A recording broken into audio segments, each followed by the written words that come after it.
Hello, ইয়ার বাপ তুমি কোনাই? কিল্লাই আসি তো কোনাই তো। তুমি দিন শারমিনার মাতুন দিন 1,000 টিয়া নিছো, টিয়া কিন্তু না কিল্লা হিতিতে নাই বই রইছে গো ইয়ানে। তখন হিতিতে না আল্লাহকে সিল্লে সিল্লে করে তো টিয়া কিন্তু দিতে ন। হোম্মা তুই একখান করো আর কিল্লা দিতেন ন নি। টিয়াকে কোনে চলি যান নি তো টিয়া লো দিছো টিয়া দিতেন ন। সমূলে তো টিয়া দিমুই।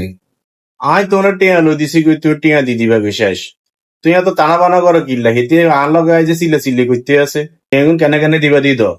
এটি কে কে চিল্লা মাগো হিতির কথার গলা কি আওয়াজ তো তোমরা চিল্লা চিল্লি করতে হেতি আমরা গাই চিল্লা চিল্লি গিলা করে তুই লো দিছ বালা কথা তুই আই দি দিম তো তুই একে চিল্লা চিল্লি করো গিলা তুই হেতি তুই না তুই চিল্লা চিল্লি বেশি তুই আজীবনে আল্লাহকে জ্ঞান করছো অর্থাৎ টিয়া দিবে কেন দি দো হেতি চিল্লা চিল্লি বুঝিয়ে না তো তোমরা হেতির লগে কি হেতি তোমরা না চিল্লা চিল্লি করবে হেতি আল্লাহ গাই চিল্লা চিল্লি গিলে করে হ্যাঁ তো তোমরা কিল্লা চিল্লা চিল্লি করে এটা আমি জানি কেন তুই হেতিরে জিজ্ঞ তুই টিয়া লো দিছ তুই হেতিরে জিজ্ঞাইবে না যা বুঝে রা বুঝি গেছি গে তুই কিল্লে টানা বানা করো গিলে তুই টিয়া কেন দিবা দ ন তুই যে বাড়িতে হিম্বের বাসা বিগুন ভাঙি দিয়ে এতির লগে তোর লগে কিয়া এতে তোর কাছে জান এতে আর কাছে চিল্লা চিল্লি করে তোর লগে দেখছিলাম এদিকে দেখছি খাড়াই খাড়াই কথা কর এদিকে তোর লগে তোর কাছে টিয়া খোঁজো না ওন আর কাছে আইকে চিল্লে চিল্লে গিল্লে করতে আছে তোর লগে দিল কি সম্পর্ক সেটা কও আজ যে তুই বাড়িতে গিয়ে তোর আজ যে হিম্বের বাসা বিগুন ভাঙি তোর গা তুই না লাগাইছি তুই আর নাম লইও তুই বুঝবে